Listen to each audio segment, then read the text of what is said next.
Hello and welcome to Biblical Breadcrumbs, where you'll want to be in Daniel chapter 6 for this one, where, truth be told, I haven't actually looked at the outline for this in like 2 months. I haven't even glanced at it in preparation for giving this video, but I think I know it well enough that we're just going to go for it.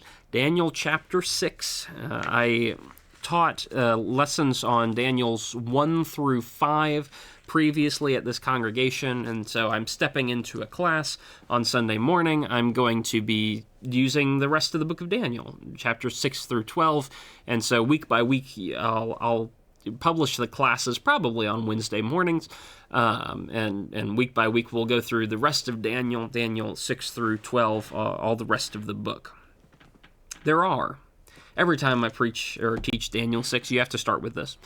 There are 2 miracles that happen in Daniel chapter 6. One of them is Daniel in the lion's den, the one we all know. The second one, there's a politician with a clean track record. And with that joke out of the way, now we have to move on to the actual text itself. Now you have Daniel is an odd book. It's 12 chapters long. 6 of the chapters are about stories. 6 of the chapters, the other 6 chapters, are about prophecies and weird pictures of the future and some other important stuff too. It's much more confusing in the second half. So we're picking up at the very tail end of the chapter of the stories section. We're picking up with Daniel in the den. Daniel in the lion's den is going to be where we end up. It's very similar. If you know, I'm not even sure how to even preface this. Daniel's 1 through 6 have an interesting structure to them as they all kind of play together. The important thing you need to know is Daniel 6 is very reflective and very similar to Daniel chapter 3. Daniel 3 is the story of Shadrach, Meshach, and Abednego entering into the fiery furnace, and so you'll probably know about that if you've been around a church that preaches the Old Testament very often. A lot of us hear that kind of story when we're a kid. Same thing with the lion's den. You hear that kind of story when we're a kid. It's very similar because you see the same kinds of patterns reflected in them. In both chapters, you have faithful men who are trying to serve God, who have to go against the will of the government because the king makes a foolish command. Both in chapter 3, Nebuchadnezzar says, "Bow down to my statue." In chapter 6, Darius the Mede, now king in Babylon, says, you have to worship only me. You have to pray to only me for the next 30 days. Kings make stupid commands. That's a similarity between chapters 3 and 6. Faithful people must disobey the stupid commands. That's a similarity between chapters 3 and 6. Faithful people suffer consequences, deadly consequences. Normally, under normal circumstances, they would die if they oppose the government, but because of God's grace, they do not die in chapters 2 through 6. You have all of these pictures that are very, very similar, and so it shouldn't be a surprise to us that chapters 3 and 6 are in many ways parallel. The faithful person gets in trouble with the government. God saves him, and it works out okay for him in the end. Those are very similar pictures as you go through the book. If you're just reading through, chapters 3 and 6 are very reflective of each other, and that should be put into consideration. However, this is not just a copy of chapter 3. And there are several important ways that Daniel 6 stands out as distinct from Daniel chapter 3. Number 1, Babylon is gone. In Daniel 5, you have Belteshazzar. That's right, isn't it? No, you have Belshazzar the king, who steps in. Belteshazzar is Daniel's other name. Belshazzar is the name of a king in Daniel chapter 5. Belshazzar steps in to be the king to lead Babylon for a moment and then gets wiped out and taken over. Instead, the Medo-Persians come in, and so Darius the Mede takes over the throne of Babylon. Chapter 5 and verse 31, Darius the Mede received the kingdom at the age of 62. Babylon is gone. Persia is here. Medo-Persia is taking over. Daniel is old now. And so you see some differences that are manifest between chapters 3 and 6. Number one, when the government changes, this is particularly relevant in the American dichotomy of thing. When the government changes, Babylon turns into Persia, or one president turns into the next president, right? Republican turns into Democrat, turns into Republican, or whatever else it is. The same old problems don't go away just because you got a new king in charge. You still run into the same old issues, right? A change in government, a new circumstance doesn't mean that the problems won't arise for you. And unfortunately, sometimes the old problems rear their same old heads, and it's something you're not going to escape while you're on the earth. That's just going to happen. New circumstances don't mean you won't face the same problems. That's a similarity. That's something that's true. It's true in chapter 3 under Babylon. It's still true in chapter 6 under Persia. The second thing you learn is being old and faithful does not give you an easy life. Just because you've aged up and just because you've had decades of faith at this point doesn't mean that you will face no trials. Shadrach, Meshach, and Abednego in Daniel chapter 3 are, 15, 18, something like that, 18 to 20, early 20s, somewhere in there. These are young men who have been faithful to God for a short time, and they face this great trial, and they overcome it by God's grace. Daniel is in his 80s, I think, because this is taking place, fun date facts. Daniel goes into captivity at 605 BC. Darius takes over the throne at about 539 BC. That would be, let's do the math on that. That's 66 years difference. And if Daniel goes into captivity at around the age of 15, which is generally assumed to be a pretty good average, he would be 81 in Daniel 6. Right? Just because you've been faithful to God to 80 years doesn't mean your life gets easier. Faithful to God at 20 years gets you in the fiery furnace. Faithful to God at 80 years gets you in the lion's den. Don't rely on faith getting easier as it goes, because sometimes life just doesn't work like that. And that's something new that you learn in chapter 6. The third thing you learn is that perfect character does not mean you won't get attacked. Daniel has this track record, right? An 80-year-long track record of only being righteous, only being good, only being helpful, only ever being right. And yet people still come and attack him anyway. Shadrach, Meshach, and Abednego were young whippersnappers, and, they get accused of insubordination. Daniel has been at this game a long time. Everyone knows how faithful he is to God and to the king.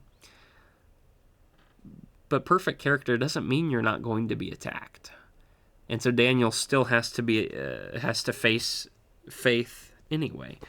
God is still present. That's the through line. Faith still saves. That's the through line. But Daniel, man, you would think it would get easier, but it doesn't. And that's the lesson of Daniel chapter 6. So, if you will, we're going to go ahead and, since I'm going to teach this in a class period, I will read, I'll have somebody read a few verses and we'll talk about those, and a few verses and we'll talk about those. That's not how it works here. I'm not going to read just a few verses and talk about them. Instead, I have basically a sermon outline for this, and so I'm going to go through it kind of like a normal sermon, make a lot of the points I will make in class, and just be more relaxed when I do it in class. This is a more structured version. Hopefully it's helpful to you. But that means we're reading all of Daniel 6. So, if you will, it's actually a shorter chapter of Daniel. It's only 28 verses long. We'll read Daniel 6, starting in verse 1, and we'll go all the way straight through. Obligatory water drink before we get started. Daniel 6, verse 1, New American Standard. It pleased Darius to appoint 120 satraps over the kingdom to be in charge of the whole kingdom, and over them 3 commissioners, of whom Daniel was one, so that these satraps would be accountable to them, so that the king would not suffer loss. Then this Daniel began distinguishing himself among the commissioners and satraps, because he possessed an extraordinary spirit, and the king intended to appoint him over the entire kingdom. Then the commissioners and satraps began trying to find a ground of accusation against Daniel regarding government affairs, but they could find no ground of accusation or evidence of corruption, because he was trustworthy, and no negligence or corruption was to be found in him. Then these men said, "We will not find any ground of accusation against this Daniel unless we find it against him regarding the law of his God." Then these commissioners and satraps came by agreement to the king and spoke to him as follows: "King Darius, live forever. All the commissioners of the kingdom, the prefects and the satraps, the counselors and the governors have consulted together that the king should establish a statute and enforce an injunction that anyone who offers a prayer to any god or person besides you, O king, for 30 days shall be thrown into the lion's den. Now, O king, establish the injunction and sign the document so that it will not be changed, according to the law of the Medes and the Persians, which may not be revoked." Thereupon King Darius signed the document, that is, the injunction. Now when Daniel learned that the document was signed, he entered his house, and in his roof chamber he had windows open toward Jerusalem, and he continued kneeling on his knees 3 times a day, praying and offering praise before his God, just as he had been doing previously. Then these men came by agreement and found Daniel, offering a prayer and employing favor before his God. Then they approached and spoke before the king about the king's injunction. "Did you not sign an injunction that any person who offers a prayer to any god or person besides you, O king, for 30 days is to be thrown into the lion's den?" The king replied, "The statement is true, according to the law of the Medes and the Persians, which may not be revoked." Then they responded and spoke before the king, "Daniel, who is one of those exiles from Judah, pays no attention to you, O king, or to the injunction which you signed, but keeps offering his prayer 3 times a day." And as soon as the king heard this statement, he was deeply distressed and set his mind on rescuing Daniel, and until sunset he kept exerting himself to save him. Then these men came by agreement to the king and said to the king, "Recognize, O king, it is a law of the Medes and the Persians that no injunction or statute which the king establishes may be changed." Then the king gave orders, and Daniel was brought in and thrown into the lion's den. The king said to Daniel, "Your God, whom you continually serve, will himself rescue you." And a stone was brought and placed over the mouth of the den, and the king sealed it with his own signet ring and with the signet rings of his nobles, so that nothing would be changed regarding Daniel. Then the king went to his palace and spent the night fasting, and no entertainment was brought before him, and his sleep fled before him. Then the king got up at dawn, at the break of day, and went in a hurry to the lion's den. And when he had come nearer to the den to Daniel, he cried out with a troubled voice. The king began speaking and said to Daniel, "Daniel, servant of the living God, has your God, whom you continually serve, been able to rescue you from the lions?" Then Daniel spoke to the king, "O king, live forever. My God sent his angel and shut the lions' mouths, and they have not harmed me, since I was found innocent before him, and also towards you, O king, I have committed no crime." Then the king was very glad and gave orders for Daniel to be lifted up out of the den. So Daniel was lifted up out of the den, and no injury whatever was found on him, because he had trusted in his God. Then the king gave orders, and then they brought those men who had maliciously accused Daniel, and they threw them, their children, and their wives into the lion's den. And they had not reached the bottom of the den before the lions overpowered them and crushed all their bones. Then Darius the king wrote to all the peoples, nations, and populations of all languages who were living in all the land, "May your peace be great. Issue a decree that in all the realm of my kingdom people are to tremble and fear before the God of Daniel, for he is the living God, and enduring forever, and his kingdom is one which will not be destroyed, and his dominion will be forever. He rescues, saves, and performs signs and miracles in heaven and on earth, he whom has also rescued Daniel from the power of the lions." So this Daniel enjoyed success in the reign of Darius and in the reign of Cyrus the Persian. Now, it should be said that I am stealing a bunch of ideas for Daniel from this. This commentary right here on my shelf, very, very valuable. It's the Bible Speaks Today series by a man named Dale Ralph Davis. It's an entertaining commentary to read, which is generally not the case. But the way he speaks, the way he outlines this book is very, very helpful to me, especially in the first 8 or 9 chapters of it is very, very useful. Most of what I say and most of my outlines for any of this comes from his stuff. I'm just stealing it. I hope he doesn't mind. Thank you, Mr. Davis.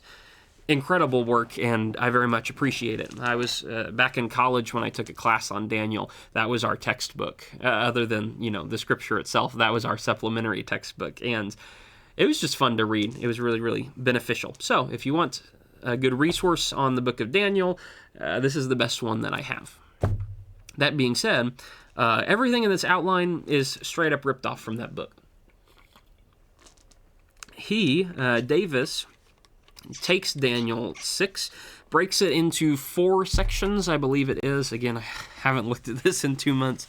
I believe it's 4 sections that are all kind of utilizing different words from, different phrases from the rest of the Old Testament or the New Testament, just the rest of the Bible in general, taking phrases and then kind of using them to explain what's happening in Daniel 6. The first of these being the picture that the world hates you, right? Verses 1 through 9. The world hates you. If you're going to be righteous, know this. If you're going to be righteous, the world's not going to like you. If you want to follow after Jesus, the world is not going to think positively of that. Daniel is a perfect guy. As you look through this, absolutely perfect. But despite his fantastic record, his enemies have an intent against him. This is the kind of level of perfection that is, quite frankly, one might think it is impossible to achieve. It's not impossible, but it's incredibly difficult. This is a lifelong endeavor of what it means to be blameless. By the way, in the New Testament, when we're told that elders should be blameless or above reproach, as some of the translations say in 1 Timothy 3 at least, and maybe that's in Titus 1 as well, we're told that elders should be above reproach. People shouldn't be able to say anything bad about them. This is the example that I think of, is Daniel chapter 6. Daniel is distinguishing himself. He's put in a high position, verse 3.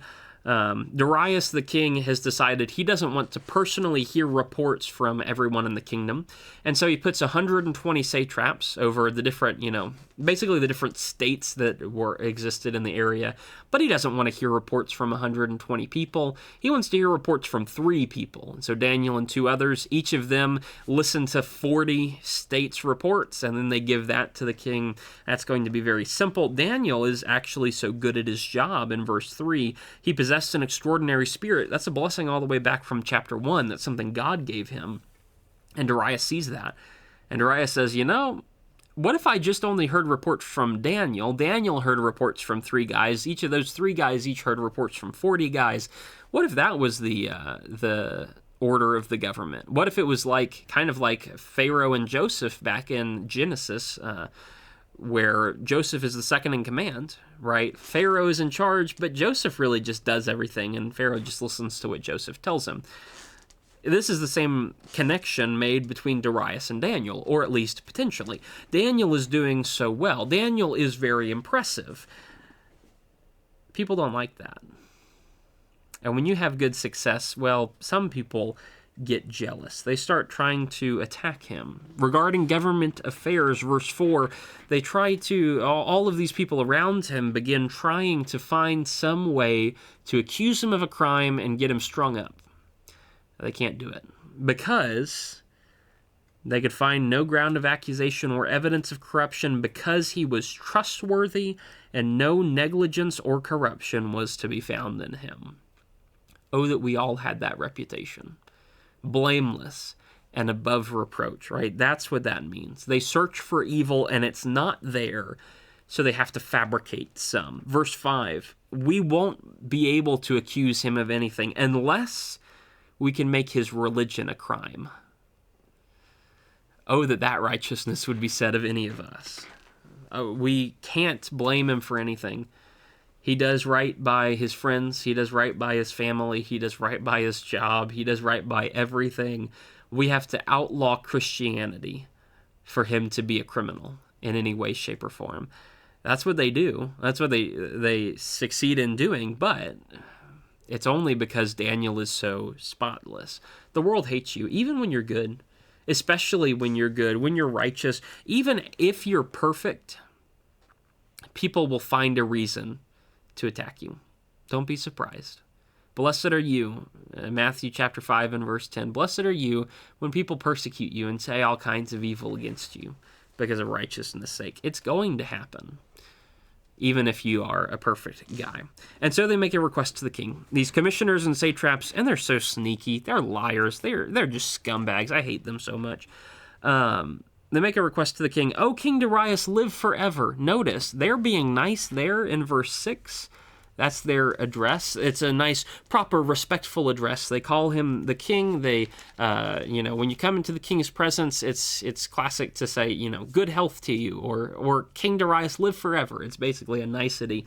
When they come before him in future, in verse 12, they approached and spoke before the king about the king's injunction. Didn't you sign a paper that said he couldn't pray?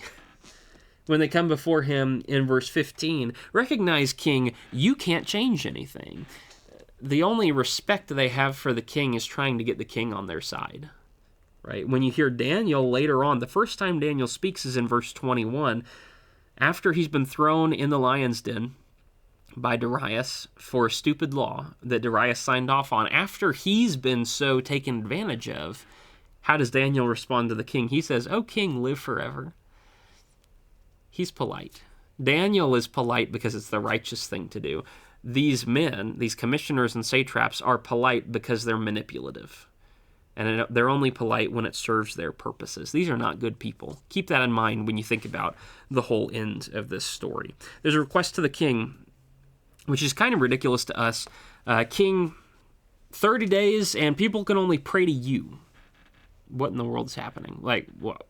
Wait, what? Why would somebody sign off on something like that? Some people think Darius is just stupid. I don't think Darius is just stupid. I think he's actually pretty logical. This makes sense to me. You are a new king. He's coming in. Babylon has just fallen. Medo-Persia has stepped in. Realistically, it's Cyrus the Persian who has conquered. And yes, I am one of those people. I think Cyrus the Persian is the king of Persia. And I think Darius the Mede is probably the king of Media. And this was a cooperative relationship between Cyrus and Darius working together. Some people think they're the same person. Historically, it's very confused because we don't actually have a proper list of the kings of Persia, but I digress. I think they're different people. Either way, you got this new king from a new kingdom who's coming in to rule an old kingdom. How do you do that? The old kingdom doesn't trust you because, you just took out their king. They used to be Babylonians. Now they're not. Now they're supposed to listen to you. Like, how do you don't know them. They don't know you. Why should they trust you? Well, one thing you can do, you open up your schedule for 30 days. And for 30 days, you're not going to do anything else, but you will listen to people's prayers and their problems. They'll bring everything before you.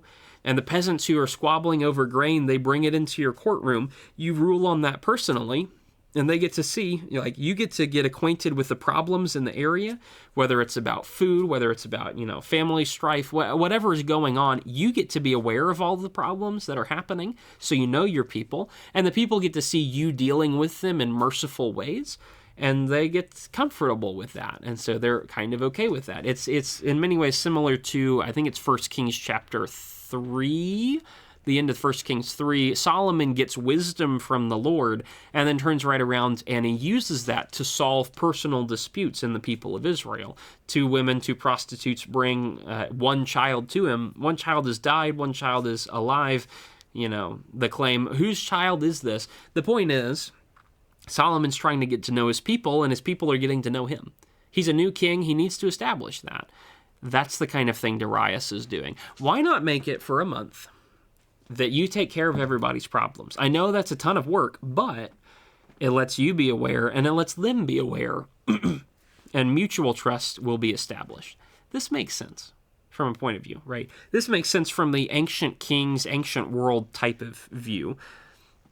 The king doesn't see an issue with that. Why not? Especially because these scumbags have lied about it in verse 7, I believe it is.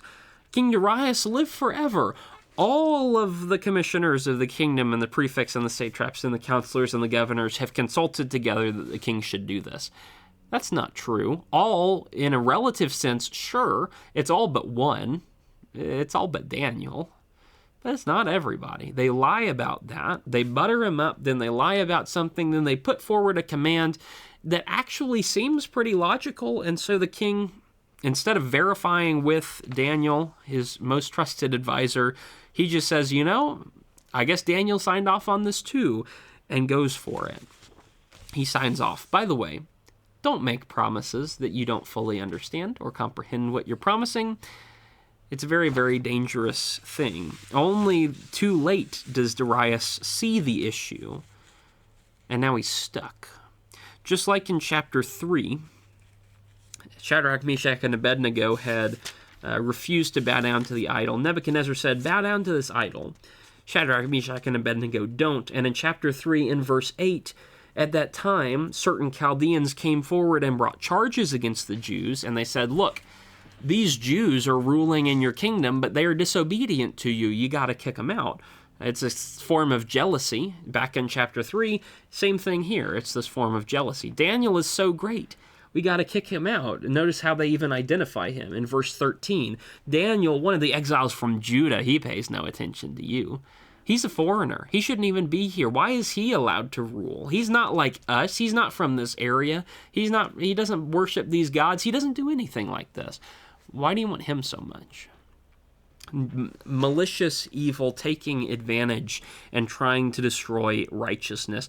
Don't be surprised when darkness does not appreciate the light, and don't be surprised when the darkness wants to eradicate the light. Don't be caught unaware. Be careful how you walk, not as unwise people, but as wise, right? Wise as serpents, harmless as doves. Be aware that people may well be out to get you. God is gracious to give favor to Daniel and blessings to Daniel. But unfortunately, God's favor also brings with it consequences. And this is one of them. When you go and enter the service of the Lord, don't expect it to be an easy time. The world hates you, right? That's point number 1, verses 1 through 9. Point number 2 is in many ways, it's a quick point that is passed over. But I really appreciate Davis for calling this out as its own particular point. Point number 2 is very important, which is, the world hates you, is number 1. Number 2, pray for the peace in Jerusalem. Verses 10 and 11. Daniel, when he hears that this has been signed, I don't know if he knew about it before. I am sure he was not approached about it. He may have heard it through the grapevine somewhere, but he can't do anything to stop it. He hears that it has been signed, and so he goes up and prays about it. Absolutely fantastic. 10 out of 10, right? Great response, because what else can you do? Daniel, even though he prays, he knows it's his condemnation. He has just been commanded not to pray. Well, he goes up and prays because it's what he has always done. He knows it's going to bring difficulty to him, but it's a sign of his faith that he does so. He would rather sacrifice his physical well-being so that his spirit is right with God. What you see in Daniel is incredibly admirable, especially when you realize this is it's just a terrible situation. These men came by agreement. By the way, that phrase, there's a reason I emphasized that in the reading. Verse 6, the commissioners and satraps came by agreement by the king and told him to establish this stupid law. In verse 11, these men came by agreement to find Daniel praying. In verse 15, the men came by agreement to the king to make sure that Daniel is condemned 3 times over. These men are agreeing to something to make sure Daniel has to eat it, These are not good men. Keep that in mind for the end. But the point here is, if they're coming by agreement to look and see Daniel, who's praying, Daniel can see them in verse 11. He's watching as they come up and gather and all confirm that he's, kneeling there praying. And then he's watching as they go away to report him to the king. He knows this is happening. Absolutely incredible. He still does it anyway. What a mad lad, as the kids say. What an impressive person is Daniel. This is why he's so righteous. This is why he has such a good reputation. because he's just fantastic. And you see a bunch of different aspects here about how important prayer is and some general notes about prayer. When we get to the first half of chapter 9, I have a whole lesson on the first half of chapter 9. Chapter 9 is split into two. We'll deal a lot with prayer then, but here are some points you should be thinking about in regards to prayer. Number one, there is a defiance in prayer. Daniel feels the need that he has to, or he must obey God rather than man. You see that kind of phrase repeated in Acts 4 and Acts 5. Sorry, you tell us not to preach about Jesus, but we must obey God rather than men. If it's right for us to obey you instead of God, you be the judge, but I'm going to listen to God. It's that kind of picture back here. There is a there is a defiance in his prayer. Civil disobedience is a controversial subject. The idea that sometimes to be right with God, we must defy even stuff like what the government says, government rules and regulations. God has set some rules in Romans 13, especially, don't defy the government. Yeah, but in that instance, you have to consider this. The reason why I don't defy the government is because God said so, and I'm obeying God. I obey God first, and God tells me to obey the government. Okay, obeying the government is a secondary order. When the government conflicts with God's commands, you don't get to obey the government anymore, because either you obey the government and disobey God, or you disobey God by obeying the government. Which one do you want? If the government goes against God, God's the authority. Sorry, I have to follow after him. That doesn't mean to make it nasty, right? There is nothing in this where Daniel tries to fight against it. He says as much. We'll talk about that a little bit in the last section, right? Daniel says, verse 21, O king, live forever. Verse 22, I was innocent before God. I haven't committed a crime towards you. He doesn't say, King, why are you condemning me for nothing? Why are you condemning me for being righteous? He doesn't make a big stink out of it. He doesn't go and pray in the king's throne room right in front of him. He keeps on doing what he's doing. Evil takes advantage of that and tries to get him killed, but Daniel remains consistent. Civil disobedience does not give you the right. The government commanding you to do something against God's will, it doesn't give you a right to reject everything the government commands. It doesn't give you the freedom to reject the government completely and go full anarchy. That's not what God is intending. If the government commands you to do something against God, you keep doing what's right with God. Don't make a big deal out of it. You don't have to make a big issue out of it unless it's raised towards you. Just live your life like normal and be faithful to God, and come what may, keep to that faith. Defiance in prayer. Abandoning prayer for Daniel is not a religious inconvenience. A lot of people don't pray anyway, and so, a lot of Christians even don't really pray anyway. If we're told to take a month off prayer, okay, I guess I can take a month off prayer. I don't really ever do it. I take years off prayer. For Daniel, it's not the case. Daniel is a man of righteousness, and he actually prays. That's devastating for him. And so he follows God anyway. You see more than a defiance of prayer. You see a focus of prayer. Technically, this is the first point. I just skipped over it because I forgot where to look. You see a focus of prayer. He's praying towards Jerusalem in verse 10. The windows are open in his roof chamber. The windows are open towards Jerusalem. He's praying towards Jerusalem and focused on God's people, focused back where the temple used to be. May well be a reference back to 1 Kings chapter 8, verses 46 through 51. Solomon there, dedicating the temple, is praying to God, and he says, look, when your people makes you angry and you send them off into exile, if we look back towards the temple and we pray towards the temple, hear our prayer, please.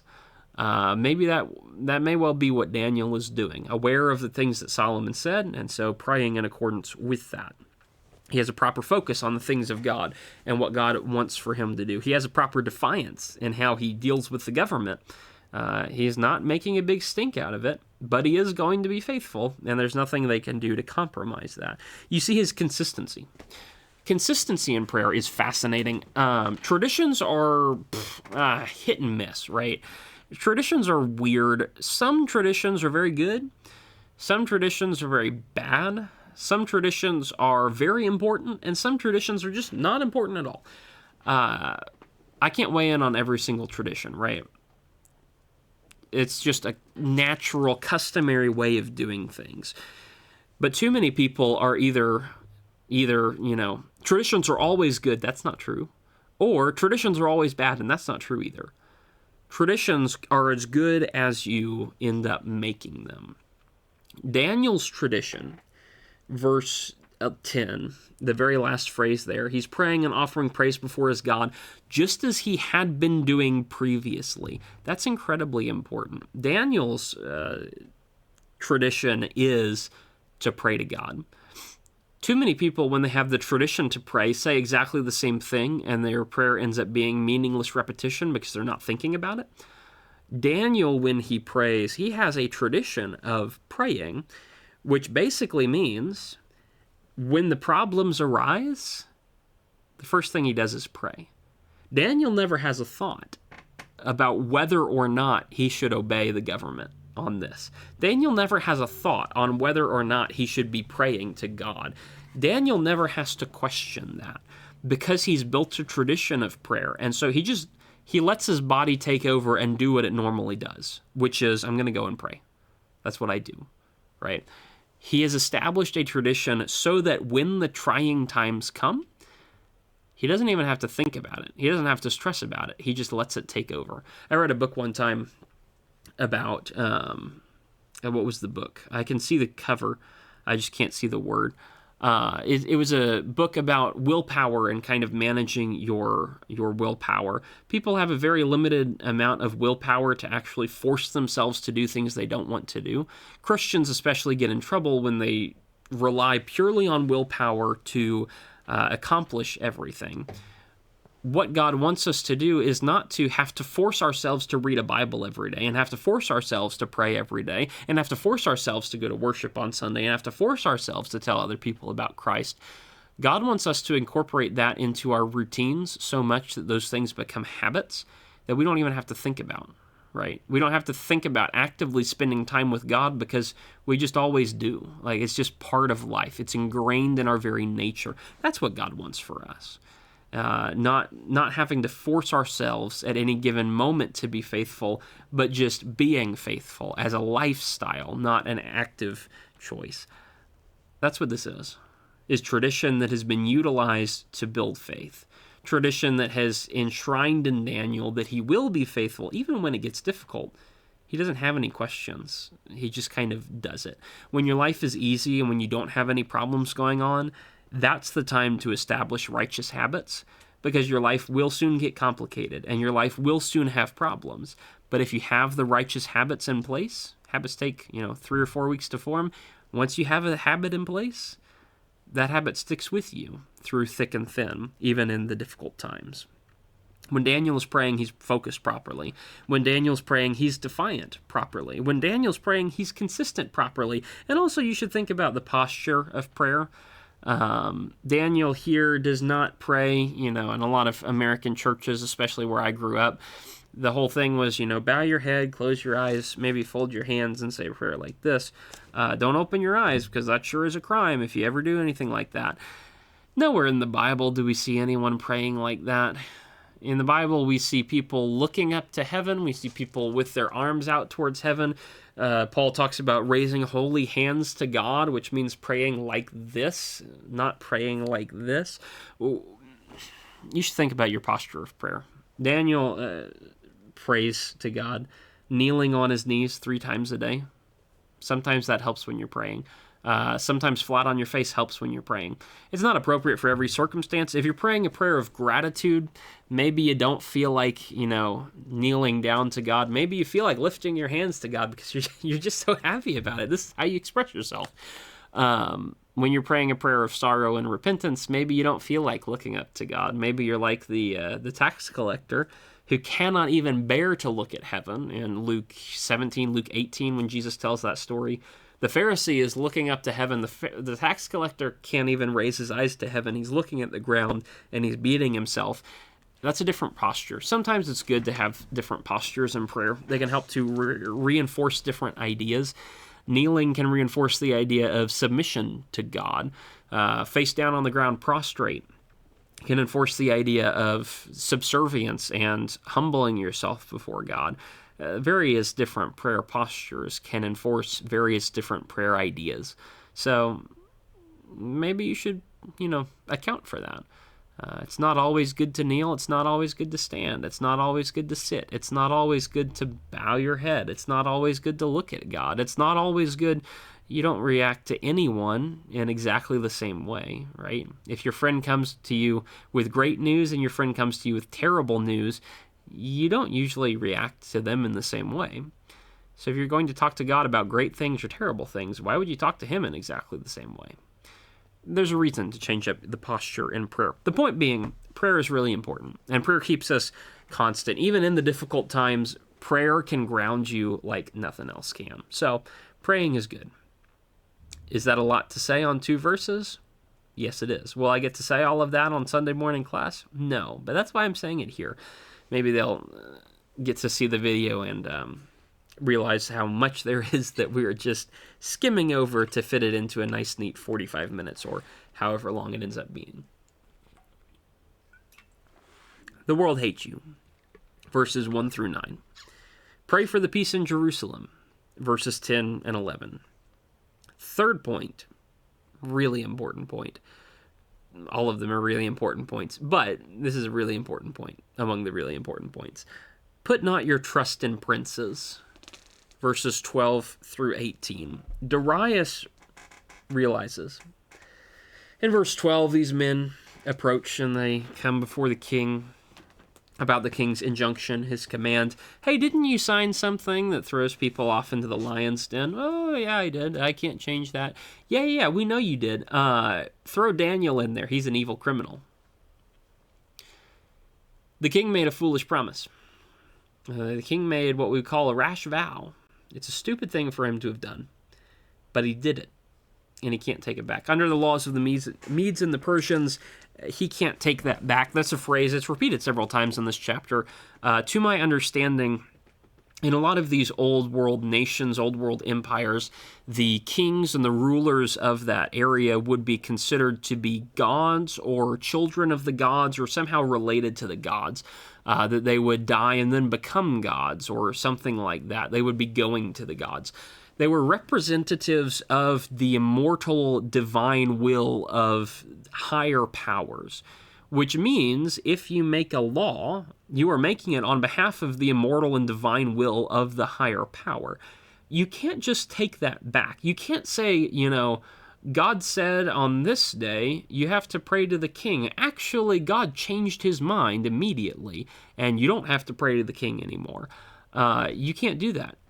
Gods aren't temperamental like that. You can't represent the divine in such in a disrespectful way, shall we say. The law of the Medes and the Persians cannot be revoked. That's the picture you have here. Darius is a representative of the gods of the Medes and the Persians. The gods of the Medes and the Persians don't make a law and then retract it. No, you can't take it back. The same problem will arise in Esther later on. Esther that takes place another, 60 or 100 years after this, somewhere in there, somewhere in the 400s, I forget exactly where. Esther runs into, there's a law that says the Persians can kill all the Jews, but we need to get rid of that. Well, we can't take that back. What do we do? And so she has to write another law that the Jews can defend themselves from being attacked. She can't take away the old law, but she can write a new one. It's the same principle. The law of the Medes and the Persians cannot be revoked. Darius, love the guy, despite his best intentions. Stupid man. Made a bad decision in this one instance. Totally surprised. Didn't realize it was going to affect Daniel. Didn't think about it or thought Daniel had signed off on it and Daniel was okay with it. He just didn't think to check. And he's been tricked. And you know what? Because he was tricked, now Daniel suffers for it. Daniel suffers for other people's mistakes. Put not your trust in princes. You notice all of this is written from the king's perspective. It's not written from Daniel's perspective. Daniel's faith in God actually just puts him in danger because of some actions that the king took. He may be good spiritually. He is in danger physically, but he's good spiritually. So it all works out on balance for Daniel, but still, he shouldn't have to face these problems. But he's the one who has to eat the consequences.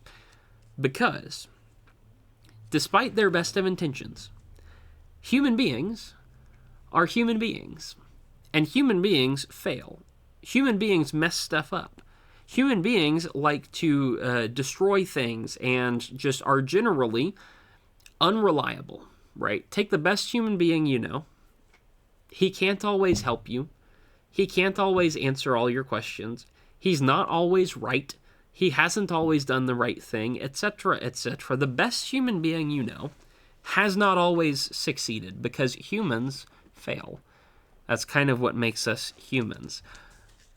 If you put all your trust in Darius to make good laws so you don't go to jail, you messed up.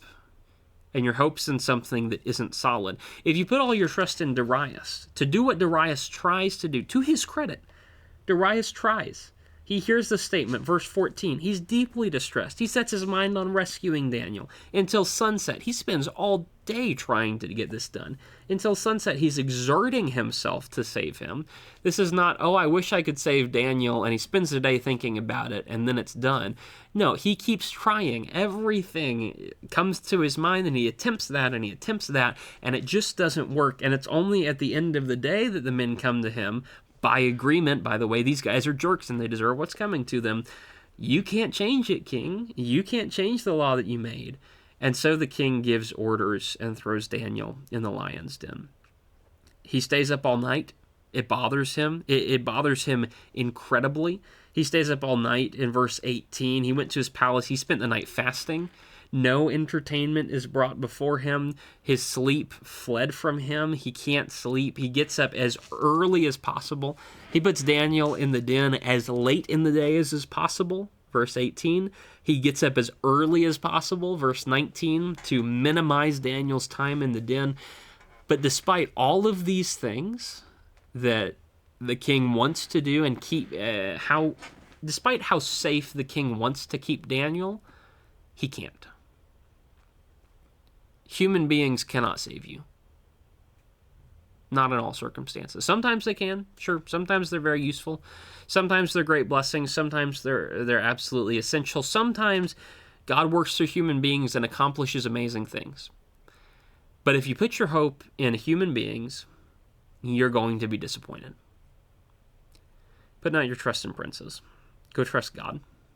He's the one who can save them. Even Darius himself says in verse 16, look, I can't do anything for you anymore. Maybe your God whom you continually serve, will himself rescue you. Maybe.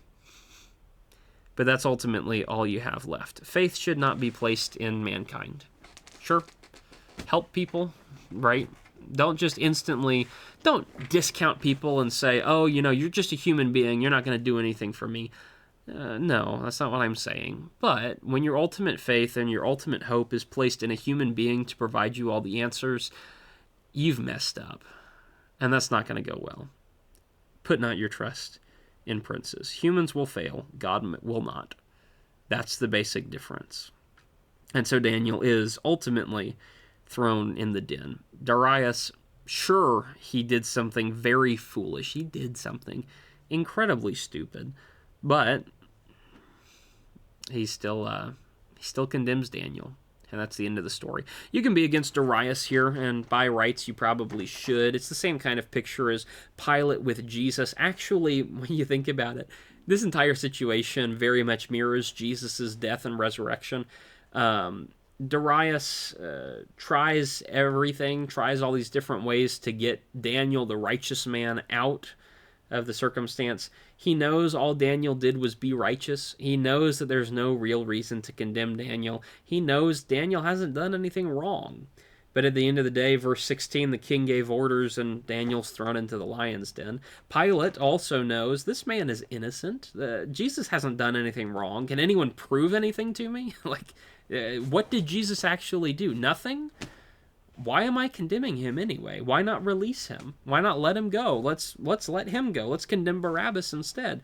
But ultimately, Pilate also, washes his hands symbolically, but it doesn't make a difference. He condemns Jesus to go and die, sends him off to the cross. It's the same kind of picture.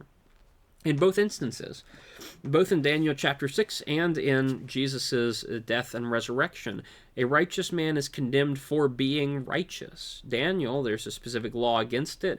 Jesus, they kind of have to make up a law against it. Again, just like Daniel, both of these, the leadership of the leadership of the other party. Here, it's the old Babylonian or the new Persian leadership doesn't like the outcast Jew who's in among them, who's trying to disrupt the status quo. Back in the New Testament, it's the Pharisees and Sadducees who don't like the new teacher for God, the new Son of God. They don't like him showing up to disrupt their status quo, and so, there's condemnation for both of those things. In both of these instances, leadership fights for them. In both of these instances, the leaders decide they can't do anything ultimately. In both of these instances, men are condemned, even though they are innocent. In both of these instances, men go and die. In both of these instances, men are ultimately thrown in a hole, and a stone is brought and placed over the mouth of the den in verse 17. The stone is brought and placed over the mouth of the cave in Jesus' day. Both men are thrown into the darkness, and it's only in the light of dawn, in the future morning, that the king gets up and he hears that Daniel is alive. Well, a few days later, the apostles and the women go to the tomb, and they see that the cave is, in fact, open, and that Jesus is, in fact, alive. And then the apostles go, and then they see that Jesus is, in fact, alive. You see some similarities there. Even when the den is sealed, the mouth of the den, the stone is brought over it. Jesus had a stone in front of his tomb. The king seals it with his own signet ring and that of his nobles. Pilate specifically put a seal on the stone so that no one would break it and get in there, so that nothing would be changed regarding Daniel. In verse 17, the worry in the end of the book of Matthew is his apostles will come and steal his body away and pretend like something's changed. We got to make sure it doesn't. And so they put a seal on the stone to pretend that that's going to do anything to stop the power of God. You see the parallels. Daniel and Jesus, it's such a clear prefiguring of what's going to happen. A man goes to certain death, but then comes out on the other side of it, and he's alive. Schrodinger's Daniel, as they say. I don't think anybody says that, but now I've said it. Ultimately, it all comes down to verses 19 through the end of the chapter, 28. You want to know what you should consider from this chapter? Number one, the world hates you. Number two, you need to pray. Pray for the peace in Jerusalem, or just, you need to pray. Number three, put not your trust in princes. There's problems will arise when you unequivocally trust human beings to solve all your problems for you. Number four, salvation belongs to the Lord. It's the words that are said to Jonah, or that are said by Jonah in the end of Jonah chapter 2 in his prayer. The one semi-half-decent thing Jonah did was say, ultimately salvation belongs to the Lord. And that means how salvation happens belongs to the Lord. That means why salvation happens belongs to the Lord. That means what salvation happens belongs to the Lord. It is God's to decide. In Daniel chapter 3, you have that expressed. Shadrach, Meshach, and Abednego, Daniel 3, verses 16 through 18. We don't need to give an answer to you, king. We're not going to bow down to your statue. Our God can save us. He may not save us. But even if he does not save us, we're going to be faithful to him anyway. Daniel may come out of this dead. Daniel may not come out of the den at all.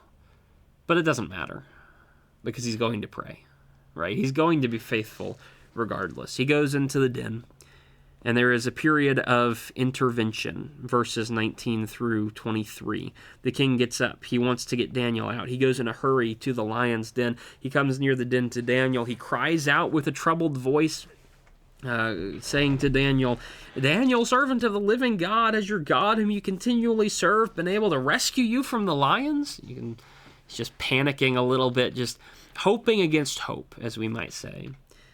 And Daniel spoke to the king, very calm, verse 21. O king, live forever. Again, a respectful address Darius does not deserve this man's respect, but Daniel's not out to be an anarchist. He's being faithful to God, which means being obedient to the government as much as possible. Unless the government interferes with God's law, then you disobey. You obey God's law, right? But everything else about it, you keep the same. Just because Darius has outlawed prayer and has made a bad decision on that law, that doesn't mean Daniel should disrespect him. O king, live forever, right? God sent his angel. God saved me. Everybody is fasting. It's the fun part. The king is fasting. In verse 18, he spends the night fasting. In verse 9, an implicit one is Daniel has been fasting. There is no food in the lion's den. Actually, Daniel is the food in the lion's den, but the lions have been fasting. Verse 22, God sent his angel. He shut the lions' mouths. They haven't harmed me. The lions have been fasting too. Everybody's fasting. A spiritual fast. Everybody has done this spiritual discipline. And so he is saved. God intervened and saved him physically. God could have chosen this moment to let Daniel die and take him up to heaven. It would have been a less satisfying story, but he could have done it, right? That would be perfectly fine. That's spiritual salvation. But instead, God decides in this instance that he will make a point with a physical salvation.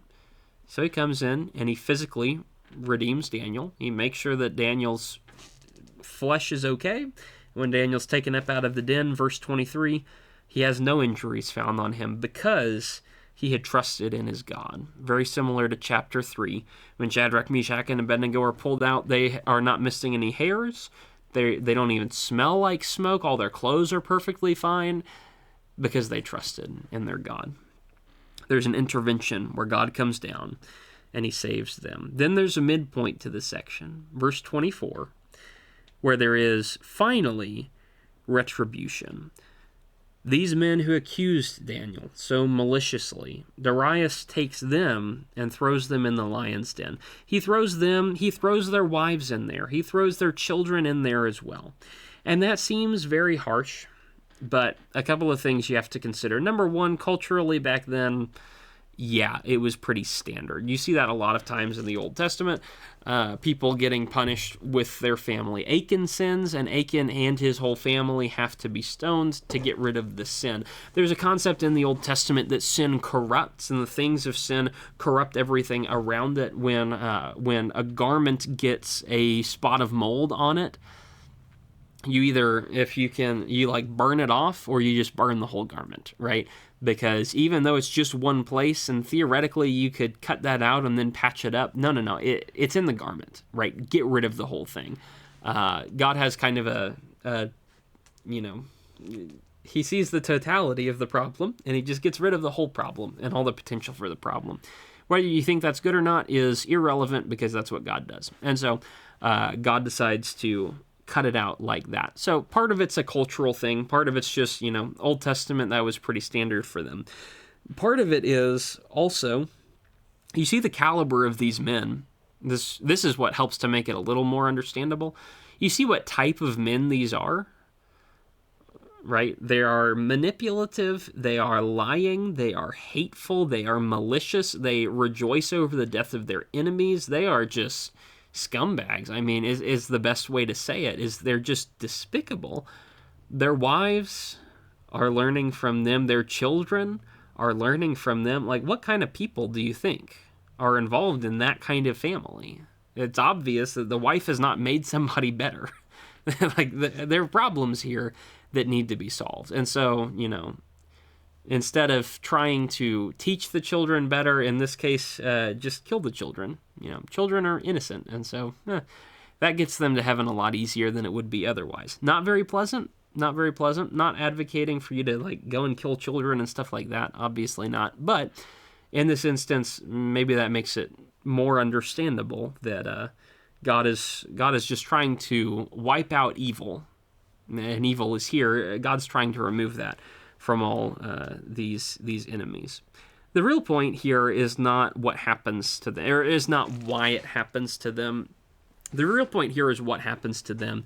It is evil gets destroyed at the end. And I think this is a really important point for people, especially people who don't understand God very well. I mean, that's not a really nice way to say it. A lot of people, especially skeptics, especially atheists, especially atheist types, who are hostile toward the idea of God, are oftentimes hostile because they like, how could a good and loving God condemn people to hell, right? Is a question that gets raised a lot, and it's a fairly good question. I think Daniel 6 can help you to reframe that question. It's not, how can a good and loving God condemn people? It is, why would a good and loving God redeem people, right? What you have here is Daniel getting thrown in the lion's den. What's the natural end? What happens if a man gets thrown into a lion's den? What happens to the man? Natural result, he's going to get killed. That's just how it is. What happens when God steps in to save someone? He doesn't get killed. And that's the difference, right? A lot of people say, well, a good and loving God would not condemn a bunch of people to hell. You know, arguably, that is true. Because I don't think God condemns a bunch of people to hell. When you think about it, what's the natural result of unrighteousness? It's separation from God. What's the natural result of being disobedient? Separation. What's the natural result of hating God and fighting against him and doing evil things to God or to your neighbor or even to yourself? What's the natural result of those things? The natural result is condemnation, is separation from God. You don't want to be involved with God, and so, God allows you to not be involved with him. That's the natural result. You go into the lion's den and you get eaten. The natural result is you go through life, you do whatever you want to, and at the end of life, you get whatever you wanted, which is a life without God. God does not step in and take good people and condemn them to hell. God takes a look at people, and God will step in and save some. You can argue that is, because God does not save everyone, that means he condemns people. That's an overly simplistic view of the picture of what's happening. God does not condemn people to hell. God steps in to save some people to heaven. The natural result of your sinful life is death and destruction. But if you are righteous, God will step in and spare you from the natural result. That's what happens when the evil gets thrown in the cave, right? They and their children and their wives go into the lion's den, and they hadn't reached the bottom of the den before the lions overpowered them and crushed all their bones. That's what should happen. That's what by rights should happen. That's the natural end of someone going into a lion's den. When you do evil, God allows you to experience the natural end of your choices, which is hell, which is separation from God, which is, you wanted a life without God? Fine. You lived a life that didn't acknowledge God? Fine. Your natural end is to live in a way that you don't have God. That's what hell is. It's the natural consequences for what you ask for. On the other hand, when people are righteous, when they want a life with God, God sees that and steps in and offers them salvation. God lets evil go without him. God steps in and saves the righteous. That's the distinction. God is not out to condemn people. He's not out to destroy people. He doesn't take pleasure in the death of the wicked, but he will respect their choices. And so God allows those things to happen. Evil gets the same chance as Daniel. Both evil people and righteous people go into the den, but God only steps in to protect those who are actually righteous and who actually care about him. Then the chapter ends in a proclamation. As God is shown to be righteous, Darius the king issues a decree very similar to Nebuchadnezzar. If you think about chapters 2 or 3 or 4, Nebuchadnezzar always had the revelation that God is active in the world. He's active in Babylon, and now Darius is having the realization this God is active in Persia. His kingdom is forever. He's a living God, enduring forever. His kingdom is one that will not be destroyed. His dominion will be forever. All in verse 26.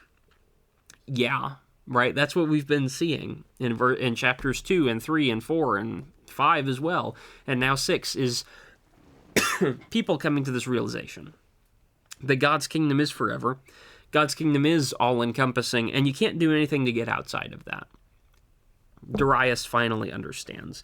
Darius is willing to believe in God's power. Daniel was clearly willing to believe in God's power. The lions believed in God's power because they shut up when God wanted them to, but the bureaucrats didn't believe in God's power, and they're the only ones who aren't around anymore. So, the conclusion to this lesson, and you'll see it when I actually write this out and post the notes along with it on my Substack. By the way, I have a Substack where I post the notes to all these sermons, so if you want to look at that, you can go over and check that out. The conclusion note says, God is real, admit it or die, which is not, not a great conclusion, like just kind of stating it like that. It's not very poetic, it's not very nice sounding, but it is true. Everybody knows about God's power. The people who don't know about God's power, or the people who reject God's power, are the ones who aren't around anymore. Don't be one of those. You're going to admit it one day. There's a promise in the New Testament, every knee shall bow, every tongue confess that Jesus is the Lord. Everybody's going to understand this truth one day. You have a choice as to whether it is a willing admission right now, or it is a forced admission at the end of time. You get to pick that one. If you pick to make it willing right now, this life here will not be easy. It will be very difficult. In many ways, it will be more difficult than it would be otherwise. But you'll make it through to the end and have an actual reward in heaven. It's comforting to me to remember that at the end of the day, we all experience the same thing. The sun rises on the righteous and the unrighteous. The rain falls on the just and the unjust. Everybody experiences the same thing. And ultimately, at the end of the day, everybody dies. Everybody goes into that lion's den, but only the righteous come out. Both good and evil face the same difficulty and face the same trial and face the same death at the end. We all die physically. It's not something you're going to escape, no matter how hard you try. But the promise is that the righteous are saved by God. They have God around them, and God takes them out on the other side. So, if you want that, that's free to you if you would like it. Otherwise, God will allow you to meet your natural end in the lion's den and in death, which is separation from Him, and it's not very pleasant. Don't force God to give you that kind of consequence. That's the lesson of Daniel chapter 6. So I hope that is useful to you. I'll post the notes online, and we'll just trek through Daniel. We got the fun stuff in Daniel to get through, so make sure you're paying attention to that. Hopefully this is helpful. Hopefully it's made you think and there's some benefit to you. And if there is, then I guess I'll see you in the next one. Bye.